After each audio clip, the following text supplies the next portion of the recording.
Hi, good evening. I'm Lonnie Stonich, the Executive Director of FAN. We're a nonprofit that presents programming exploring human development across the lifespan. I'm honored to welcome you to tonight's conversation between Professor Adam Galinsky and Professor Amy Edmondson. Thank you for joining us. FAN's YouTube channel has an archive of over 350 videos of past events, so be sure to subscribe to the channel to get updates when new recordings are posted. And now for some introductions. Adam Galinsky is the Paul Colello Professor of Leadership and Ethics at Columbia Business School. A social psychologist and world-renowned expert in leadership and negotiation, he co-authored the bestseller Friend and Foe and has published over 200 scientific works. His TED Talk, How to Speak Up for Yourself, has over 7.7 million views, solidifying his influence on assertiveness and inspiration. Professor Galinsky has advised Fortune 100 companies, nonprofits, and governments, combining research-backed insights with practical strategies to unlock leadership potential. Joining him, Amy Edmondson is the Novartis Professor of Leadership and Management at the Harvard Business School, a chair established to support the study of human interactions that lead to the creation of successful enterprises that contribute to the betterment of society. Professor Edmondson studies teaming, psychological safety, and organizational learning, and her articles have been published in numerous academic and management outlets. Her 2019 book, The Fearless Organization, Creating Psychological Safety in the Workplace for Learning, Innovation, and Growth, has been translated into 15 languages, and her latest book, Right Kind of Wrong, builds on her prior work on psychological safety and teaming to provide a framework for thinking about, discussing, and practicing the science of failing well. And now let's welcome Adam Galinsky and Amy Edmondson to FAN. Thank you so much. Yeah, great to be here. So, Adam, we're going to do this. But let's do it. Let's do it. Okay, Adam and I have known each other for a very long time, and it's just great to be together again tonight. So let's start with the basics. Like, how did you get interested in the topic of inspiring leadership? It's a great question. First, I just want to let everyone know I was Amy's research assistant in 1992 and 93, so almost 33 years ago, I guess, right? So we've known each other for a very, very long time. You know, my interest in it all started when I was actually teaching one day. I was teaching for the Federal Bureau of Investigation, the FBI, and I was doing leadership and high stakes decision making. And this one in the March of 2006, and it was about 2 months after my father had passed away. So I was, I think, particularly like thinking about inspiring people. But he just started to talk about one of his bosses that had inspired him. And I noticed something, I'm a psychologist, so I noticed a couple things about his behavior. First of all, he sat up in his chair, his eyes got big, he got very demonstrative, and he started talking about this person. And then he said something, he concluded his comments with, and he inspires me to this day. And so there's something that was just so powerful about both the nonverbal communication, the way that he spoke, and the content. And so I turned to the other FBI agents and I said, can any of you describe someone that inspired you in your life? And it turned out almost everyone could. And so from that moment on, I changed every way that I taught, and I started a whole research enterprise where I started asking people all over the world, tell me about a leader that inspired you. Tell me about someone that changed you inside. I think that's the big thing. What is that feeling of inspiration? So I've asked people all over the world, like, when you say I was inspired, what is the phenomenological experience? What does that mean to you? And people use words like light and energy and warmth. Sometimes it's adjectives like awe and admiration. But what I like to summarize it as is wellspring of hope and possibility. Now, about a year after that, I'll just show you one other quick point, is that, I was teaching the FBI again. So this was about, I did like 3 times a year as the following March. And there's one guy who was like, I don't want to talk about someone that inspired me. I want to tell you about, basically this asshole that infuriated me. And let me tell you about why this person was so bad. And I saw another transformation, like, fire coming out of his eyes. You could see his blood boiling. You could see his fist clenching, this rage. And, I asked people, could they tell me about someone that infuriated them? And they were even faster than the inspiration. And I realized very quickly something really, really important and profound is that leaders impact us. They change us. They can either create this wellspring of hope and possibility or this seething cauldron of rage and resentment. I've often asked a similar question, which is, can you tell me about a person who made a real difference Mm-hmm. in your life, right? Maybe it was a turning point, but it could have been back in school years ago. It could have been more recently. And, it's a similar level of energy. I'm not sure I frequently ask the other question, but when you ask about inspiring, what are the attributes, if any, that these people have in common, or at least that the experience has in common Yeah. beyond the light and the energy? Well, two things I'll say. One is that, your question is a great one, right? Because one of the things that I also discovered with the FBI is that, someone started talking about someone that was their encourager, like this person that believed in them before they believed in themselves. So I also ask people all over the world to tell me about that person that believed in them before you believed in yourself. And that's maybe a particularly unique or specific archetype of inspiring person. But people, can think of that person. For me, I'll just tell you who that my encourager was early on was in ninth grade. I had my English teacher or history teacher, actually, he was, but he rewrote one of my papers like in red ink, and all the students made fun of me. But he did that because he believed in me and he knew that I could be a better writer, and he really wanted me to become a better writer, and he invested so much in me. And I remember, I reached out to him multiple times in my life, just wrote back to him and like, you changed the trajectory of my life, right? And so I think there's two different. That's a particular amazing subset of the inspiring person is the trajectory changer, right? The encourager, the person that gave you a confidence that you might not have had in yourself. That's one of the common attributes in the stories I've heard is that person saw something in me that I had not seen in myself. So Yeah. it's not the same thing, but it's quite No, it's it's quite I mean, closely it's so much related. of that. It's this idea that like if someone can see potential in you before you see it, that potential becomes more likely to be realized. That's right. And that made all the difference is often Absolutely. what you Yeah. hear. So it's clear. I think from by now it's clear that leaders can have a big impact on other people. So you coined, I think, a phrase, the leader Yeah. amplification effect. What's that all about? So the leader amplification effect is basically a term that I sort of created to describe the fact that like when we're a leader, we're essentially on stage, right? So all eyes are on us. And we know from like the basic tenets of cognitive psychology that attention is an amplifier of any signal.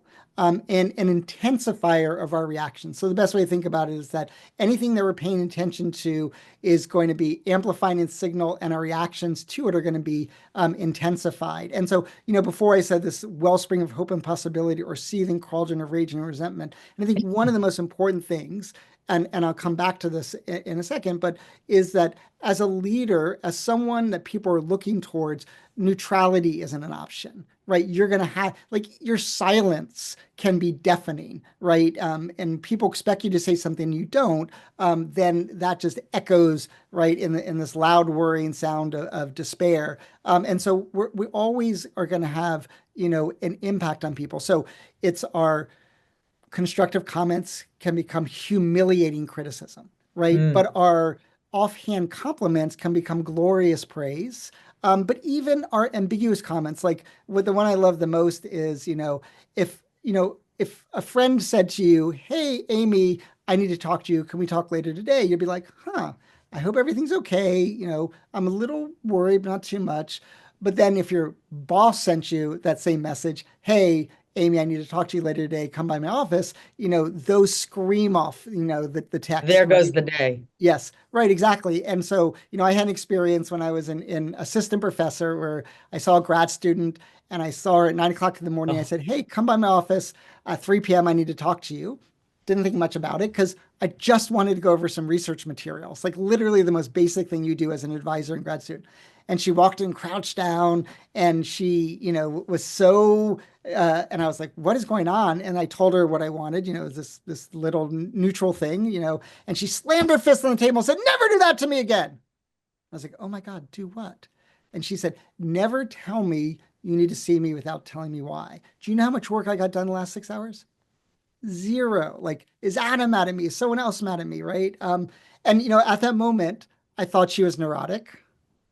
Turns out Gail is a little neurotic, but the next day, the chair of my department at Northwestern emailed me and said, "Can you come by my office and talk to me?" And I came in crouched down. And so it was those two moments of being in the high power position and then the low power position and realizing You got it. You how realized. much that the power amplified, right? So I used to call it the power amplification effect, and I changed it to the leader amplification effect for a variety of reasons. But it's really this idea that everything we say and do as a leader has this massive impact. That does create sort of a conundrum, right? Yeah. Because there will be times where you're just being casual, but I guess you can create the space Yeah. for, you know, Well, once you let me tell you free, one. oh, don't worry. It's just, I just want to share some research materials with you. If you have time. I have to tell you my favorite. Well, I'll tell you two things about it. The first is my favorite story is Barry Salzberg became CEO of Global Deloitte. Tens of thousands, hundreds of thousands of employees across the world. And at his first executive meeting, or no, about 6 months in, sorry, I'll say it this way. About 6 months in, he realized there was bananas at every meeting. And he was like, I've been at Deloitte for 30 years. Like, is bananas an important symbol? Like, someone really important loved bananas? So he went to his assistant and said, why do we have bananas at every meeting? She said, because you love bananas. And he's like, what? At the very first meeting he attended, there was a banana. He picked it up with a little bit of enthusiasm. And his assistant, who was paying close attention to everything he did, coded that as Barry Salzberg loves bananas. We must have bananas at every meeting, right? So these offhand things really make a difference. So you just mentioned what Gail said to me, right?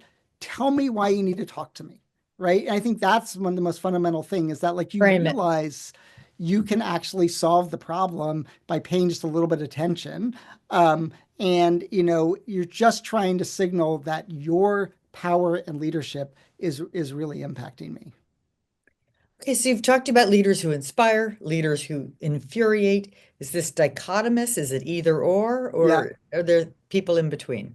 So it's a great question. So first of all, the way that I like to think about it is that inspiring leaders and infuriating leaders are on a universal continuum, this enduring continuum that I think is sort of part of the human mind. And the best way that I think about it is like you just start asking people to describe attributes. Like, so I say to them, what was it about this person that inspired you? So I want you to give me one word, and then what you start to see is that people say the inspiring leader was optimistic, but people describe infuriating leader as pessimistic, or an inspiring leader could see the big picture, right? An infuriating leader was lost in the weeds. Inspiring leader was courageous, right? Cowardly, calm, anxious, generous, selfish. Another one would be, empowering versus micromanaging, right? So you start to realize that it's on this continuum.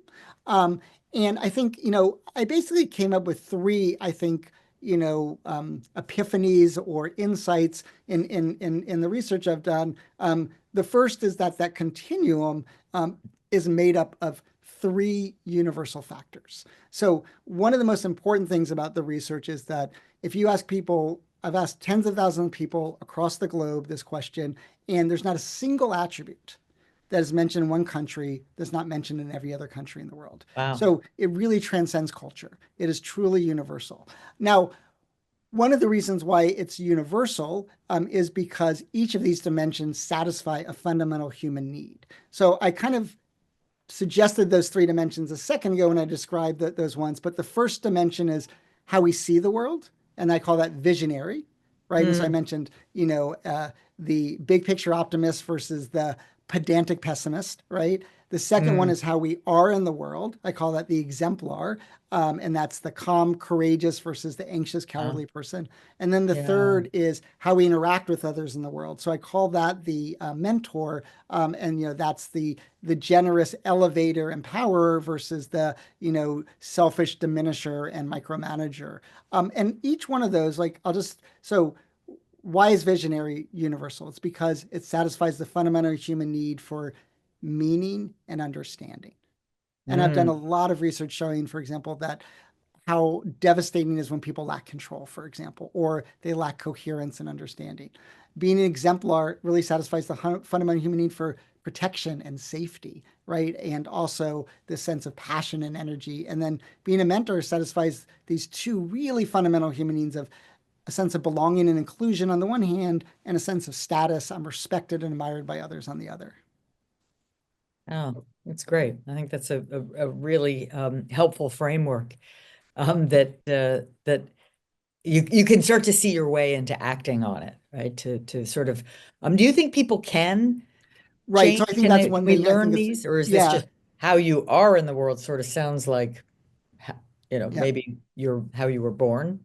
Yeah, that was the third fundamental insight. So the first one is that these three universal factors, they satisfy fundamental needs. And the third one, I think, is actually equally important, which is that I think it really demonstrates that leaders aren't just born, right? They Mhm. are made. And the reason why that there can be made, and that each and every person listening today can become a more inspiring person tomorrow than they are today, is because what my research has documented is a series of behaviors that anyone can engage in. And so once you learn those behaviors, know those behaviors, you can develop them, you can nurture them, you can practice them, right? You can make them more of a habit, if you will. But there's another thing, this continuum, I think, is a really great metaphor because life tilts us towards the infuriating side of the continuum. We're Yeah. hungry and we're tired, right? We have an infuriating mentor. We're angry. We're under pressure. We're in a new environment. All of those lead us to be our more infuriating self than our best self. But the great thing about the continuum is it gives us a path back towards the inspiring side. And so, the thing is, it's your behavior that inspires or infuriates. And that means you could be Gandhi today, right? And you could be Genghis Khan tomorrow, right? So it's really like we don't get as much credit in the bank, right? And so we can just infuriate tomorrow. And so that is one of the reasons why I think it's so important. And I'll come back to this later about like why reflection, I'm going to talk about this a lot today, but reflection is really the key component that drives people all the way Ah, forward. tell us about some of the behaviors. Yeah, yeah. So let me start with visionary because I think it's. I'll give everyone. I came up with a mnemonic device to help people remember this. I call it the Venn diagram of inspiring leadership, like the Venn diagram. But V, visionary, exemplar, mentor. And so that's how I present it when I do, and I think it's a really powerful way to think about it. But what does it mean to be visionary? So I think visionary is a really fascinating one for me, is because there's what I call there's the what, there's the how, and there's the when. So what is the what? Well, I already mentioned a little bit. It's big picture, optimistic, value-based, view of the future, right? And Mm, so, it's big picture, it's optimistic, the world's going to get better, and it's embedded in some really fundamental core values that are able to be articulated. Now, what you want to do is you want to take that big picture, meaningful, purposeful, optimistic, values-based vision of the future, and then you got to simplify it. And so that's the how. So you want to okay. simplify it and you want to visualize it. And I call the simplification the Inception rule because the movie, if anyone saw the movie Inception, Leonardo DiCaprio asks someone else, the character, like, how do you do Inception? Do you got to go deep? And he's like, no, you got to go simple, right? You're trying to implant an idea in someone's mind. And so really that's, one of the things. But you also want to bring your vision to life. And Drew Carton of Wharton has done this wonderful research on this. But, it's basically when we help people see, right, it helps us really, it engages us and motivates us. So my favorite example that from his research is like the difference between saying our goal is to make our customers satisfied versus our goal is to make our customers smile, right? And you can see that smile, and how what a difference that makes. And I actually did analysis of every convention speech in the 20th century with presidential candidates. And we can predict who wins versus loses based on the amount of metaphorical and visual language in their speeches, controlling for economic factors, right? Like GDP, unemployment, inflation, controlling for political factors like incumbency, even controlling for poll at the time of the first convention. So there's something so powerful about making your vision come to life. So, if you're out there thinking, how do I be more visionary, right? The first thing I got to do is I got to see the big picture. I got to embed it in values, right? Make it optimistic, but I got to simplify it and I got to visualize it, right? That's something like ChatGPT could help you with, right? You could say, take this message and make it more, visual, for example. And then the when, I think, is probably the one that is forgotten the most, right? Which is always, again and again and again, repetition, repetition, repetition, right? When you got the vision, you want to repeat it. And, the way that I help people understand this is I want you to think for a second about, what does every song in the world have, or almost every song in the world, right? It has a chorus. It has a refrain. If every song in the world has the same thing, it tells us something fundamental about the human mind, right? The human mind wants that, thematic idea repeated again and again and again. And, that's what we want to do. And, repetition is one of the most powerful ways to help people believe in a vision because, part of it's a downside, right, which is something called the illusion of truth, right? This idea that the more times you hear something, the more likely you are to believe it. But that can be used in a negative way, right? Like we can make false things seem true, but it also can be used in a positive way to get people on board with your vision. So, big picture, optimistic, value-based vision of the future, simplified and visualized, repeated again and again and again. Did that include the who? Oh, is the what, the how, and the when. Oh, the when, sorry. Yes. Sorry, my handwriting is bad. Yeah, So, yeah. so what does it mean to be an exemplar then? And how do we get into an exemplar frame of mind? Yeah, I mean, the way that I think about the exemplar is just look at a statue, right? Most statues, are resolute, right? They're strong, they're bold, they're powerful and strength, and it's Donald Trump saying, in the convention, only I can protect you, right? So it's this idea of calm, courageous protector. And I think that's just one of the most powerful ways to think about it. That person is going to make me safe, right? I'm going to feel safer with them. And so there's courage, right, in doing that. And I think that's one of the most important things. The second thing is I do this exercise all over the world, and anyone here can try it. And I think it's such a wonderful exercise. Just say to someone, a colleague of yours tomorrow, just say, tell me about a passion of yours, and just listen to them. And when I do this all over the world, right, and I ask people immediately afterwards, what did you notice about the person when they started describing their passion? And they say the same things. They say their eyes lit up, big beaming smile, start talking faster with a little higher pitch. They start using their hands, leaning in as if telling you a secret. And so I like that example because then I also ask people, what happened to you when they were describing their passion? And they're like, my eyes lit up. I started to smile. I leaned in, and so we can see that one of the most important things is it's hard to inspire someone else if you yourself aren't feeling inspired, or passionate around those things. Now, notice that those were 5 behaviors I just mentioned. And all 5 of those behaviors happen simultaneously and spontaneously. Now, if you tried to fake passion, right, you would have a really hard time. You'd have to say, okay, got to make my eyes big. Okay, now I got to smile. And right. so it shows how tied and linked authenticity and passion are. It's really hard to fake passion. So being exemplar is that calm, courageous perspective, authentically passionate. And then the third thing, which I think is equally important, is not a hypocrite. So hypocrites are the most infuriating of them all. And so this is where the exemplar gets linked to being a visionary, right? You want to act consistent with your vision. If you're going to lay out this values-based vision, your behavior has to be consistent with those values or people will see you. Now, you asked another question, which is how do we get into an exemplar state of mind? And I sort of pioneered sort of a scientific revolution in 2003, so about 22 years ago, where we basically showed that you could fundamentally change people's entire psychological state through a simple reflection task. And so it's has some, variety of variants, if you will. Not as many as Loki on the show on Marvel, but asking people to think about time when they felt powerful, when they felt in charge, when they felt in control, when they felt their best self. And we recently, this created, a whole avalanche of research across the world. I did this with Deb Grunfeld and Joe McGee. I introduced this technique.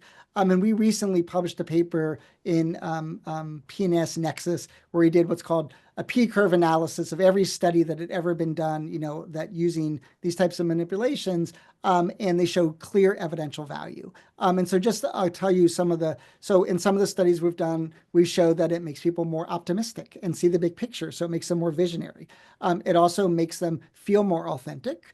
It makes them more calm. And some researchers I love this study that researchers in Europe did, is they had people give a speech in front of an audience, and then they either thought about time, right, when they felt powerful, or they didn't, and then they measure their physiology, and they also analyzed their speeches, and the people were calmer and gave better speeches if they thought about sort of being powerful, in control, their best self, before delivering those speeches. I've shown it changes people's voice. So when you get people do this, their voices become more dynamic. And what I mean by that, their pitch becomes more stable and their volume becomes more variable. So they have a steady pitch, but a dynamic voice. And so you can see all of these, situations that make us, better selves. And so that's one way that we can become, a more inspiring person, is to reflect on our own experiences when we were our best self.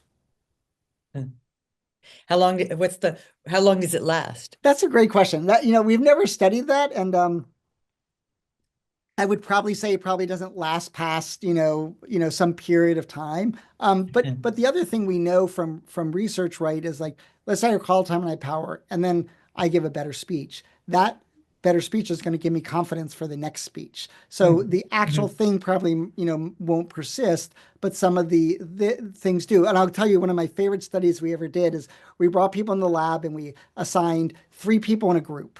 One person thought about time when they were powerful and in control. One person thought about time when they were powerless and non-control. And one person thought about a neutral event. And then they became a team.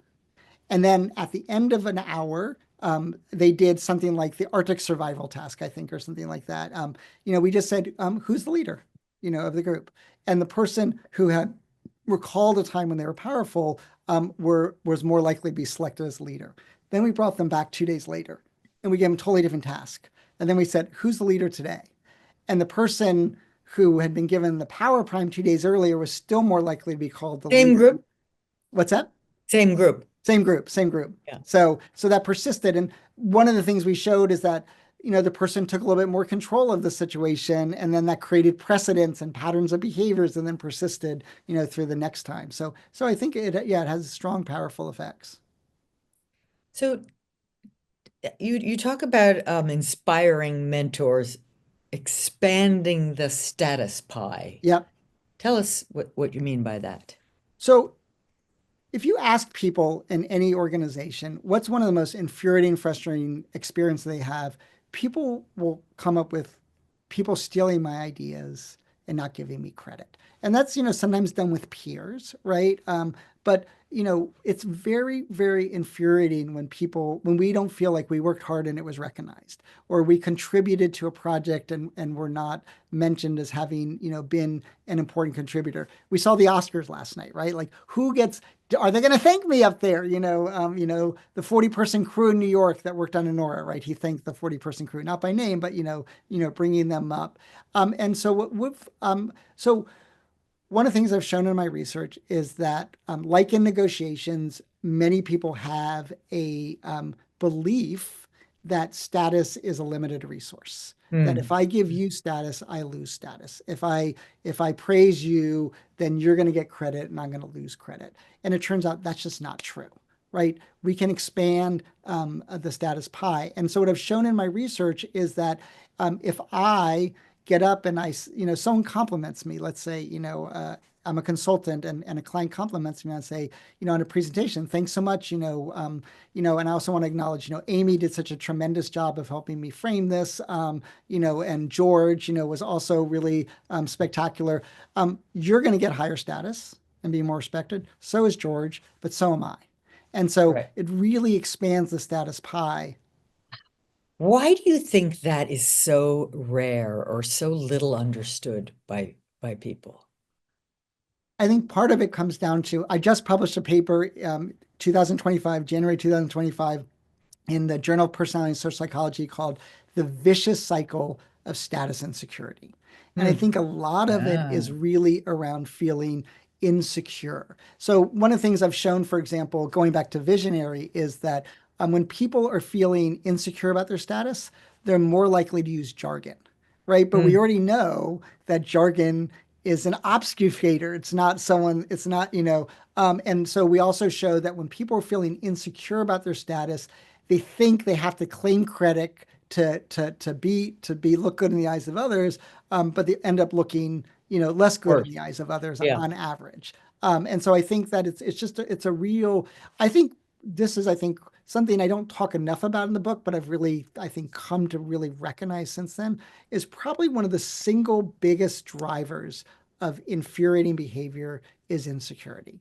When we're feeling insecure about ourselves, when it's hard to be visionary, right? When we're insecure, we get anxious when we're insecure. I published another paper called egocentric, anxious and egocentric. So, this idea of being, having anxiety and that. And so, insecurity is one that really, really, I think, when we're insecure, we micromanage, right? Because we're trying to Right. gain control. And so it's a real insidious, invidious, vicious cycle that really goes. Do you think it's getting worse? Is it sort of society wide? Is it on the rise, or are we're given so many tools to kind of have personal development and to grow and to reflect?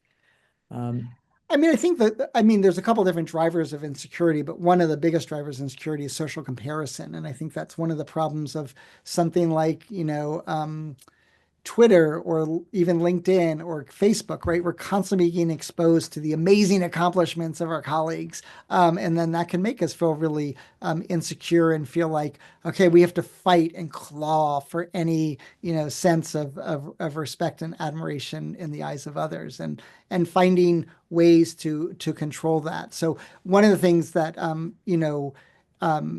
I talk a little bit about in the book is one there's another chapter called the vicious cycle of infuriation which gets at that, but it's why meditation I think is such a powerful positive force is because it calms people down and you can use meditation in a way to like try to let go of your insecurities. yeah, and I suppose while you're meditating, you're not on social media. That's true too, So yeah. there's that. That's a good thing.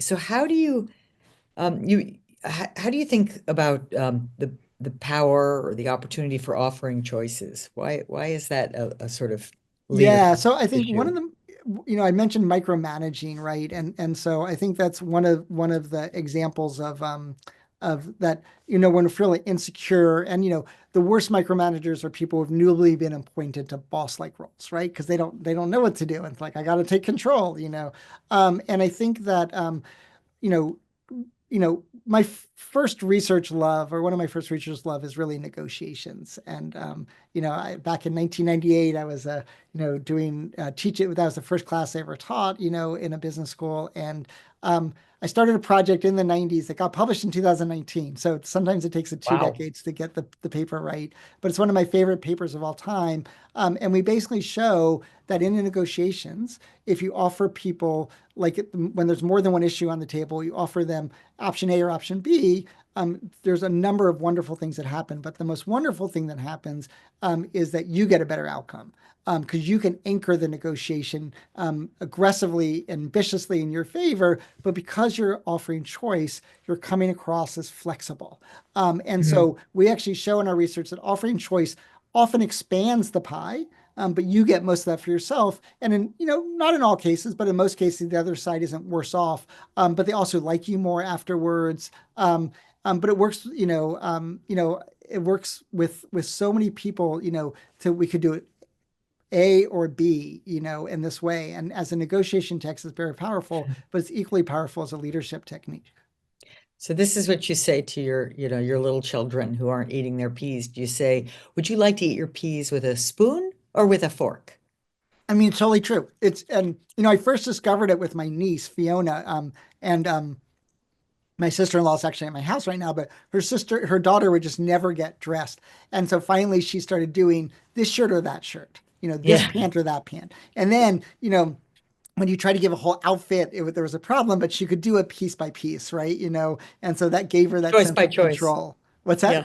Choice by choice. Choice by choice. Right, right, right. And so, yeah, I think, one of the things, I think this is probably the single biggest thing that has come out since I've written the book, is really about how everything in the book applies equally well to being a parent. Yeah. And I had an article come out in Fortune, that like how to be a more inspiring parent, a couple weeks ago, an article I really love. But one of the things that I think is so true about being a parent is, well, what does it mean to be a leader, right? That means someone looks up to us and we have some authority and control over them. I mean, that's literally the definition of a parent, right? Kids Yes. look up to us and we have authority and control over them. And so, I mentioned the leader amplification effect. I think equally powerful is the parent amplification effect. One of my former students, Erica Bailey, who's now a professor at Berkeley, like when she was 12, she overheard her mom incidentally say to someone, both girls are great at piano, but Abby has a real knack for it. And she was so incensed at the sibling comparison that she never played piano again. And so we can say these comments and not recognize, right, the impact that they're Back gonna. to the amplification. Yeah, yeah, yeah. Absolutely. Yeah, But no question. here's the crazy thing. I saw Erica's mom at her graduation, and I brought up the piano story. She She didn't had know never anything heard about of it. it. She had She's no like, idea. I was like, do you not know why your daughter quit piano? And she's like, no. And so I think that was like, that was, another example. We often don't, as leaders, aren't aware of the amplified impact we have. No, almost always, right? Yeah. I mean, the Yeah. bananas. You just don't know. I have a great story about this. So I'm currently a vice dean. I'm in my last semester being a vice dean, a 3-year appointment. But when I first became a vice dean in July of 2022, I taught that August, and there was something wrong in my classroom. And so they brought someone in. It was the first day of any class being taught at Columbia Business School for the year. And how could something be wrong in the classroom on the first, like, how is this not fixed? And so I was pretty annoyed at the technician when they said they couldn't fix it. And I basically said it's unacceptable. But then I taught, 6, 7 hours that day. And then that night they told me they had solved the problem and it was going to be fixed by tomorrow morning. And I was like, great. And then like 3 weeks later, the chief operating officer of the business school came up to me and said, hey, I just want to remind you, you're always wearing a vice dean hat. And I was like, yeah, duh, I know. She's like, really? Do you remember your first day teaching when you kind of were yelled at that person? You made her cry. And I was like, what? She's like, yeah, like you were not a professor getting mad at her. You were a vice dean yelling at her. Now, here's the crazy part. I was literally teaching about the leader amplification effect that day. And I wasn't even aware of the impact I was having. Adam, that's a kind of pretty scary story, actually, because that's the strongest story you've told about how we may not have enough control to do anything. But that is not the message you wish to send. So No, I'll I give you a think the chance message to. actually is really powerful because I've never acted that way again in Okay. any time that I've, now if something's wrong in the classroom, I'm uniquely aware of how can I communicate to the person without, Right. getting the outcome that I want without causing unnecessary infuriation along the way. But what if someone hadn't given you that vice dean hat feedback? Then you would not have known. Yes. So that's a So nice segue. I think one of the most important things for a person to do is to signal that they're open to feedback, right? Because if you're not open to feedback, you can't get better. Right. So how do you give feedback in an inspiring way? Yeah, I mean, so, Can you? you can. I mean, I think you can. I mean, it's scary to give feedback. I mean, um, someone asked me recently, like, who inspired me? And I actually want to ask you that question in a minute, like, who inspired you in your life? We started with that whole story of this FBI agent talking about someone that inspired them, and I love hearing people's stories. But, I thought a lot about my current dean, Costis McLauris, and he is a brilliant, visionary, strategic thinker. So good. He was on the search committee for dean, and then he was better than anyone they saw, and they said, "You should be dean." He has a deep well of empathy and humanity for other people. And although he's a brilliant strategic thinker, there are times where he doesn't communicate that as well as he could, right? That's getting back to the how of the message, we talked about earlier. And at one point, I just felt it was imperative of me to give him some feedback. And it was really, really scary to do that, and I said, hey, during our monthly meeting, I just wanted to share an idea about how you might be able to, communicate this in a more effective way and really show your enthusiasm for some different initiatives. And he said, you're totally right. And then a couple weeks later, there was a huge event with 300 people there, and he like just hit it out of the ballpark, And so, when I think about someone that inspires me, like that inspired me, like that he listened to feedback, he got better, and he listened to me, right? He's the dean, And so I think that, how do you give feedback? Well, here's the most important thing that you have to remember in giving feedback to people is they have to believe you care about them, right? They're not doing it for vendetta. They're not doing it because they're frustrated. They're not giving you the feedback because they want to get something off their chest. Is that you care about them and you want them to get better and their life is going to be better. And so I think that gets back to being a mentor, doing that. And then thinking about how you articulate it, right, in a way that allows that person to process it. So you have a whole chapter on, and this is related because of the importance of leadership in this story, but on inspiring wise decisions. Yeah. How do we do that? And what does that mean? Yeah, it's a great question. I mean, I think that so many of our disasters that occur in the world are because of failures of decision making, especially group decision making. And so one of the things I think about it both in terms of how you yourself are in a meeting, as a leader, and also how you design a meeting. So your facial reactions when people express an if you're the leader, and you cross your arms, you shake your head and look sort of like, what kind of idea is that? That's going to shut the room down and no one's going to say anything. So let me take a step back. Here's how you get to wise decisions is you get all the information on the table. And so you can see all the different perspectives and ideas that you need.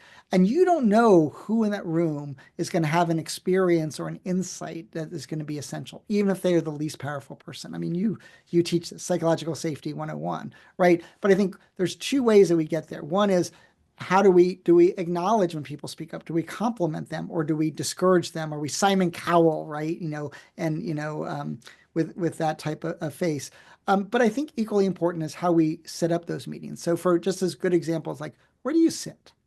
Like if you're the leader and you sit at the end of the table, you are reinforcing that you're the most important person, right? I'm here in my office and I had this experience with a doctoral student once who was like really bright and could never communicate effectively with me. And he always seemed so nervous. And one day I had an idea. Let's switch seats. I'll sit in the student seat, you sit in my professor chair. And then I always say they became like the Muhammad Ali of ideas, right? It's like that, like sitting, when do you speak? You can design it, how do you collect information? Do you do it privately, because you're trying to lower the risk of people sharing their ideas. And you just never know, who's going to have that important insight. And so I think those are some of the most important things. One example I love is from the Army is in the Army, when they do post-mission debriefs, they do them in civilian clothing. And the reason why they do that is that they need all the information on the table. They need everyone's perspective because they want to both understand what happened, but also how to do better the next time. And if there are uniforms there, that changes the dynamic completely. It takes the status or the rank off the table. It absolutely does, right? And so I think Right. that those are one of those things. So talk about the role of fear. Yeah, I mean, I think fear, I mentioned insecurity before, right? And insecurity and fear are tightly wound. But like, I did this TED talk, how to speak up for yourself. And one of the things is that whenever we are in a lower power position, right, it's scary and risky to speak up, right? And so what we're trying to do as a leader is trying to lower that risk, right? Trying to allow people, to speak up. It's, going back to some of the stuff I helped you with in 1992 and 93 is like helping nurses feel more comfortable sharing their perspectives, right, in the hospital, right? That's a great example of a big Reporting hierarchical errors. difference. Yeah. Residents speaking up to an attending when they notice something going wrong. And so I think that fear is a very powerful thing. And what inspiring leaders do is they lower the fear so that they allow people to feel comfortable. People want to do a good job. People want to be involved. People want to contribute. And so what we're trying to do is help them do what they want to do. Yeah. Increasingly, I'm trying really hard not to use the word comfortable, but able Yeah. or, willing, because it can still feel kind of, the adrenaline is flowing but you know that you can do it. You know that when you point out that error or you ask for help, it won't end Yeah. badly, but it probably never feels like super easy or super comfortable. Yeah. I mean, like, I'll say that today, like sitting here before this session started, I felt more nervous than I'd felt in a while. And I've been on like, lots of podcasts. I was on Hidden Brain and the Happiness Lab and, et cetera. And I think it was partly because, you know, um, I was back to being that little, undergrad, and you're the grad student, right? You're the more Yeah. powerful Not person. even a professor, Yeah, just a grad yeah, student. yeah, I know, but Yep, but back hardly then, anything. Yeah, and so I think it's like, wanting to do a good job, in yep, front of person, yep. and it shows that you care, and that it's important. Yeah, absolutely. Well, I think, I don't want to run out of time before asking you that all important question of who inspires you or who inspired you. Yeah. You can take it either way. Yeah, it's so funny. One of the things that, I mentioned already my dean, Kostis Maglaris, who inspired me in lots of different ways. And I think a lot of people come back to a parent, right? And for me, it's my dad. My dad was brilliant and funny and empathic. And, he just, yeah, he really, I looked to him as sort of like whenever I needed advice. But what's interesting about my dad is he had, some infuriating flaws too, right? He had, this monstrous temper that didn't come out very often, maybe like once a week, but like it was just an explosion. And like literally I remember like spilling milk and him exploding, like don't cry over spilled milk, don't go Don't crazy over spilled explode milk. over spilt milk. Um, but again, kind of like Costis, and maybe that's why he inspires me, like, both of my parents, they wanted to be better people tomorrow than they were today. And so, I want to ask you this question too, but I just want to say one thing. I mentioned the reflection task already, this idea of reflecting on time when you were powerful and in control, your best self. But there's a larger reflection, which I think is important. And we kind of brought that up a little bit with when I had that misstep in the classroom, right? Which is what I want everyone to do who's listening out there is just to reflect once a month on when you were and weren't inspiring last month, like when you might have been infuriating. To others, Also, reflect to on others. those inspiring people in your life and think, how could I emulate them?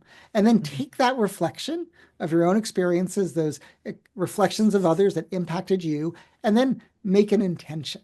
And a small intention to do something different, and then practice that.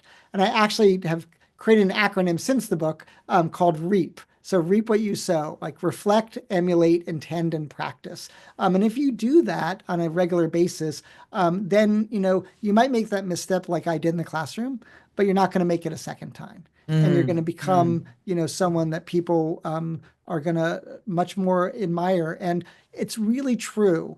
Like this is the one thing that I believe more than anything else is that we spread the seeds of inspiration by being inspiring, right? We reap what we sow. If I put out inspiring energy, I'm going to get more inspiring energy and less infuriating energy back. So now tell me, who inspired you, Amy Edmondson?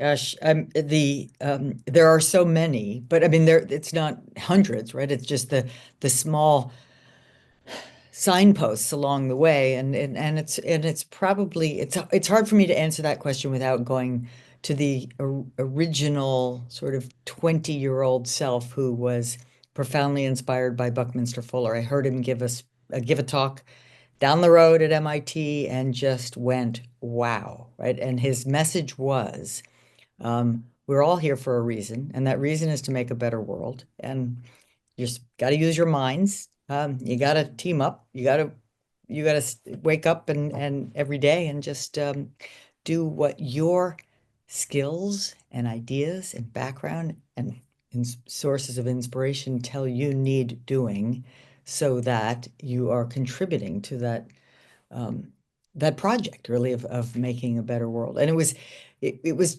perhaps so what I needed to hear as a sophomore, junior in college, that it started me thinking about it all the time. And so I wrote him a letter maybe a year later, and to my surprise, he wrote back, said, "Come work for me." So I did. And I think probably the strongest thing I can say about that experience is that 3 years into it, I was just as inspired as I was on day one.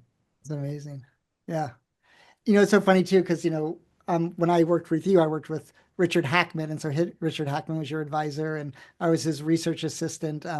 And it was about 2 months into working with him, and he said to his research coordinator, Aaron Lehman, and said he was talking about going to London to write a case study of the London Symphony Orchestra, and I said jokingly, "Oh, when are we going?" And he said, "Oh, do you want to go?" And I was like, "I would love to go to London." He said, "Okay, you can come." And so, Richard, he's this incredible, impulsive person. And so I went to London. I became an author on this case on the London, business school. And then I got a PhD in psychology. But when I applied to a business schools, like the fact that I had this Harvard Business School co-authored case on my resume was, really helpful. And it was just this random thing Yeah, of just like, right, it was partly me being impetuous, right? Like, can I come? Joking, like, and he's like, sure. And so then I spent 2 weeks in London, and right. so Ask, right? yeah, Can't exactly. hurt. Yes. Yeah, well, Richard was very inspiring as well. And talk about micromanaging. What's the opposite of micromanaging? Like, Giving you enough rope to hang yourself, I yeah, guess. exactly. There you go, right? He was about as far away from being a micromanager as possible. I remember at various times begging him to tell me what to do. He said, "No, I'm pretty sure you got this." It's like, oh, really? Yeah. But then like my experience with him was also that like he also when he looked at something, he made it so much better too, right? So Absolutely. No, he was very incisive and yeah. very, very brilliant about that. So maybe it's a good place to sort of come back to is parents Yes. as leaders, right? And Yeah. how can parents be more inspiring to their kids? Yeah, I mean, I think one of the things is as I like using like the VEM model, right? Visionary, and one of the great examples is just like we need to help provide that context for their feelings. So give them that big picture, like let them Mm, know mm. you're going through this experience. This was happening. This is what normally happens. And I think and then we need to be those calm exemplars. Like we can't like get into their tantrums, right? We can't see their energy with our own force because we just create more force. Don't fight Um, fire with fire, right? but one of the things I think we can do is we can think a little bit about this is the final story to tell, and then I know we got to end. Is that when I first started taking my boys to school, kindergarten and first grade, the kindergarten was on the second floor and the first grader was on the third floor. So I dropped the kindergarten off first, and then the first grader. Now the first grader is firstborn, type A, impatient. I thought of him being late drove him crazy. My kindergartner is only 1 year younger, but he likes to like have a long and jolly goodbye. And Asher gets so upset and he would say, "Let's go." And then I would get upset at Asher and be like, "Just be patient." And then after about like 3 weeks of this, and then he would storm up, into the classroom and like barely say goodbye to me. I was walking them to school and I was like, I have a brilliant idea. I said, why don't I drop Asher off first, and then Aiden and I can walk down. So Asher got to his classroom, just all on, on time with no stress. Aiden got to take as much time as he wanted. Even Aiden's kindergarten teacher said after like 3 days, she's like, I noticed what a great success your new drop-off schedule is. Like, 'cause she could see Asher getting mad. And I love this story because it gets back to, I said designing wise decisions. Like, we can design better environments just by thinking about like, what's going to solve this problem? Buckminster Fuller, right? What's going to solve this problem and make the world. And sometimes it's just literally changing the drop-off schedule satisfies both kids' needs. And so just another thing to do to be more inspiring is to like think like an architect. How can we take a step back and come up with a better solution, a Buckminster Design. solution, right? Better design. Yes. Terrific. Well, Adam, I could talk to you all night, and I guess Yes. I'll get And to hang I'll out with hopefully you a get to little talk bit to more more people soon. who Yep. bought lots of books because they get two Yep. for one. That's right. Great conversation, so many pieces there, and I'm thinking I can't wait to follow up with some of this in after hours. Thank you, Amy, for being so prepared and such an active listener and being right there with Adam. So I want to remind folks we're going to do an after hours. Both of these wonderful humans will be at after hours. After hours is going to start at 8:05 Central, which is in about 3 + 5, about 8 minutes from now. How do you get to come buy a copy of Adam's book from our partner bookseller? We've been dropping that link in chat throughout the event. It's there right now. The Bookstall is our partner bookseller. They're an indie bookseller. When your email receipt that you get from the purchase will have the registration link for after hours. So that's how you get access. Once you come to after hours, we will have a link there where you can claim your second copy of the book. Obviously, this is not just a book for business school folks, obviously. This is for everybody. It is a leadership book that can be in your role as a volunteer, in your role as a community member, obviously within your own profession. But as we just noted and finished, also in your world as a parent, world as perhaps with your siblings, maybe with your aging parents. This is all goes across so many different spheres of influence. So thank you so much for such a thoughtful conversation. I took notes for multiple reasons. I want to know more about that Buckminster Fuller story because that must have some PS, write some notes, write a letter. Never know. Just do it. Just write a letter. I wonder if you're going to be getting some letters yourself, Amy, perhaps as a result. A little different with Dear email. Professor Gotta Edmondson. come in the mail. That's what I'm saying. Yeah, handwritten, the beauty of handwritten. So we have 1 minute. There's one quick question here. So maybe lightning round, Adam, quick answer from Denise Gamble. She's saying, showing that you care means that you must also be willing to be vulnerable. How do we help leaders feel comfortable in showing their vulnerability? Absolutely. And there's a big part of the, in the exemplar chapter, I talk about the idea of being like superhuman. So you want to be super, but you also want to be human. And that's really about, expressing vulnerability. And, you can really see the power of that. Like I often point to Hillary Clinton in 2008, basically, when she showed some vulnerability and cried a little bit, she then ended up winning New Hampshire, right?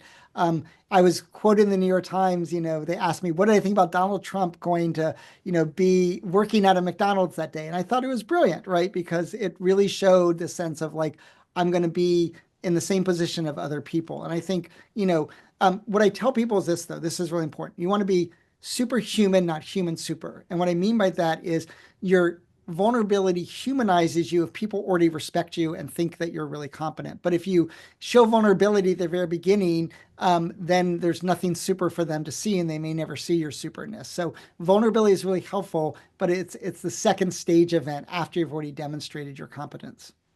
Okay, great for that. Appreciate it. And we are at 8 o'clock. Swiss train. Thank you both very much. You have a 5-minute break in between. So folks, go get that book. Come hang out. It's a 2-for-1. Well, who doesn't like a 2-for-1? Come hang out with us. Ask your own questions. There is so much lovely brain matter here to pick for the next 55 minutes. Thank you, everybody, for joining us. I'll make it worth your while. Oh, you already have, but you'll make it even more. There'll be more better. So thanks, everybody.